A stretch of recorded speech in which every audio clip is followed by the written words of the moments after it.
Nico Saliagas. Le député Rassemblement National des Pyrénées-Orientales, Louis Alliot, est votre invité, Audrey Crespo-Mara. Bonjour Louis Alliot. Bonjour. La dette de l'Unédic, qui gère l'assurance chômage, atteint désormais les 35 milliards d'euros. Quel est votre plan pour réduire cette dette ? C'est de créer de l'emploi et ne pas s'attaquer aux chômeurs, parce qu'ils ne sont que les victimes d'un système économique français qui produit plus de chômage qu'il ne crée d'emplois. Le chômage, il est au plus bas depuis 10 ans. Oui, d'accord, mais il est tellement haut, si vous voulez, qu'il est au bas d'en haut de l'échelle, ce qui n'est pas glorieux. On n'est pas comme aux États-Unis où on est vraiment en bas de l'échelle.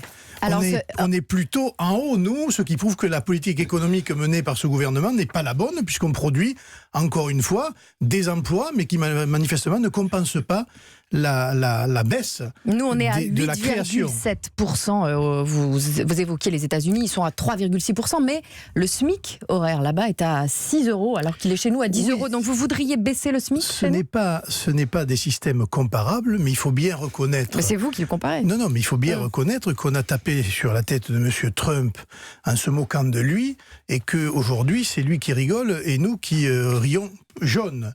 Et la vérité, c'est que notre système économique est toujours en panne et que l'on ne s'attaque pas aux causes du chômage et que l'on n'aide pas ceux qui créent de la richesse, en l'occurrence les petites entreprises, les commerçants, les artisans, les PME, PMI. C'est cela qu'il faut aider. Et malheureusement, le gouvernement ne fait rien pour ces gens-là. Le gouvernement veut pénaliser les entreprises qui abusent de contrats courts. L'objectif étant d'offrir une certaine stabilité d'emploi. Ça ne vous paraît pas une bonne idée, ça ? Non, parce que s'ils font des contrats courts, c'est qu'ils n'ont pas de perspective d'avenir. C'est qu'il n'y a pas, les carnets de commandes ne sont pas pleins.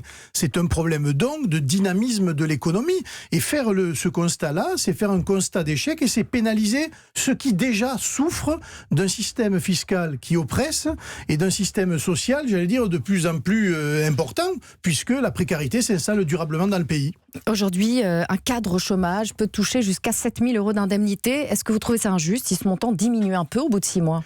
Mais si on était dans une économie florissante avec peu de chômage, on pourrait s'attaquer à la précarité, y compris des cadres. Mais ça, c'est le haut de l'iceberg. On montre du doigt les cadres, mais c'est, infime en coût par rapport au coût du déficit global. Moi, ce qui m'intéresse, c'est que va-t-on faire avec les chômeurs qui ne sont pas avec des indemnités très importantes. De cela, que va-t-on en faire ?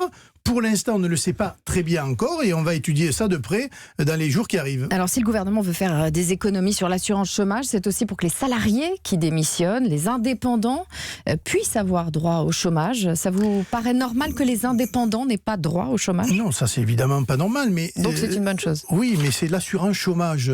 Une assurance chômage, vous cotisez pour, au cas où vous ayez un pépin, en l'occurrence une perte d'emploi, vous ayez un revenu. Les indépendants, il va falloir créer un système particulier pour eux.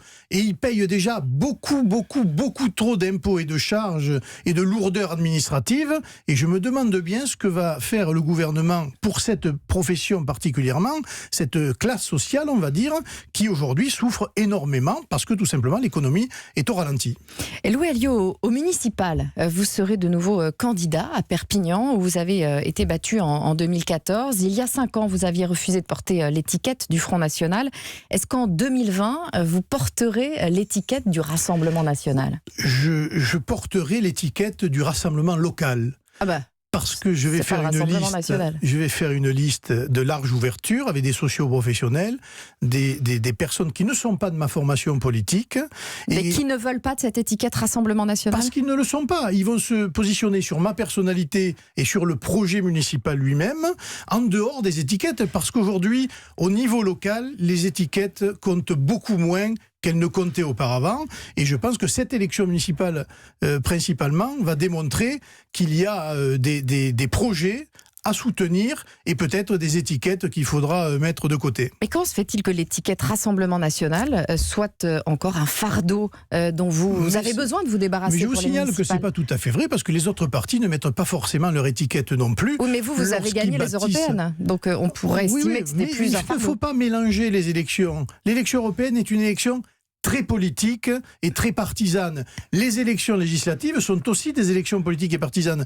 L'élection municipale, c'est une élection d'intérêt général, d'intérêt local, de rassemblement. On n'est pas là pour imposer ses idées, on est là pour défendre un projet, un avenir. Et précisément pour Perpignan et pour la métropole de Perpignan, j'ai un projet et j'ai les hommes pour le mener. Au second tour de la présidentielle, les électeurs de Perpignan ont voté à 60% pour Emmanuel Macron. Croyez-vous qu'ils aient envie d'élire un maire Rassemblement National ? Oui, mais vous comparez ce qui n'est pas comparable. Monsieur Hollande, en 2012, avait fait 50 et quelques % à la ville de Perpignan à la présidentielle. 2 ans après, son candidat faisait 12% au municipal. Il ne faut surtout pas comparer. Ce ne sont pas les mêmes élections, ce ne sont pas les mêmes électorats, et les électeurs ne se prononcent pas sur les mêmes, précisément, schémas politiques. Louis Alliot, aux dernières municipales, le Front National a obtenu 10 mairies. Quel est votre objectif cette fois-ci ? Écoutez, c'est d'ailleurs d'abord de les conserver et surtout d'en gagner beaucoup plus. C'est-à-dire ? On ne peut pas donner de chiffres, mais en lançant cet appel, évidemment, à tous les déçus de la politique actuelle, et notamment aux gens de LR qui sont un peu aujourd'hui en déshérence, et que nous accueillerons sur nos listes au moment des municipales dans un an. Vous êtes à 2 sur la dépouille des LR, hein, le Rassemblement National et la République En Marche. Mais c'est pas une dépouille, si vous voulez. C'est le Parti Socialiste et l'UMP, les LR ont gouverné la France depuis 30 ans alternativement. On a vu les résultats, et voilà, place à ceux qui n'ont jamais encore gouverné, c'est-à-dire aujourd'hui à nous. Louis Alliot, si vous êtes élu maire de Perpignan, vous quitterez votre siège à l'Assemblée nationale, comme Gilbert Collard, qui a quitté le sien pour siéger à Strasbourg. Est-ce que, comme lui, vous trouvez qu'on s'ennuie à l'Assemblée nationale ? C'est pas une histoire d'ennui, c'est une histoire que l'opposition n'a pas de droit. N'a pas droit à la parole, et quand vous n'avez pas de groupe comme nous, c'est encore pire, puisque nous, on ne nous donne même pas le soin de rédiger, par exemple, des rapports parlementaires. Moi, dans ma commission de la défense, je siège, on peut discuter, mais on n'a pas le droit de prendre des rapports et d'étudier des problèmes spécifiquement, parce que l'Assemblée nationale ne nous en donne pas les droits. Il faut donc revoir le statut des parlementaires d'opposition, et à ce moment-là, je pense qu'il y aura plus qu'on pourrait dire, de sympathie entre les parlementaires et le système parlementaire de l'Assemblée nationale. Louis Alliot, Marion Maréchal propose une union des droites. Marine Le Pen a toujours rejeté cette idée, et vous ? Je pense qu'elle est périmée, cette union des droites. Elle était valable il y a 10 ans. C'est un vieux projet, mais que nous sommes aujourd'hui dans des clivages totalement différents. La vérité, c'est qu'aux élections nationales, aujourd'hui, le clivage, c'est ce que l'on appelle les mondialistes contre les patriotes qui est en train de s'établir et que les élections européennes nous ont montré. Et au niveau local, ça va s'inscrire dans des logiques de projet. Et dans ces logiques de projet, il y a effectivement une partie de la droite qui peut venir faire alliance, ou nous-mêmes d'ailleurs avec un certain nombre de gens de chez eux, ce que j'appelle moi la droite courageuse. Mais manifestement, la droite courageuse, elle n'est pas à la tête des Républicains aujourd'hui. Alors il y a une autre alliance possible en Italie, par exemple. Matteo Salvini a conquis le pouvoir en s'alliant avec la gauche contestataire. Le Rassemblement national, à votre avis, peut-il conquérir le pouvoir avec cette gauche dite populiste ? C'est pas tout à fait vrai. Il a conquis le pouvoir avec l'aide de M. Berlusconi, c'est-à-dire de la droite. Donc c'est sur la droite que vous misez, c'est l'alliance quand même avec la droite. C'est ce qu'il a fait, et ensuite il a réussi à faire une coalition de gouvernement avec les 5 étoiles. Mais malheureusement, il faut constater qu'en France, ce que l'on appelle la droite n'en est pas une, et qu'elle est aujourd'hui une béquille d'appoint de la République En Marche. Pas de droite courageuse selon vous ? Exactement. Une droite qui a honte de ce qu'elle est, et qui d'ailleurs a toujours été, je vais dire, au soutien de la gauche ou au soutien de la République En Marche, mais pas tous, et c'est cela qui nous intéresse. J'imagine. Merci Louis Alliot. Merci.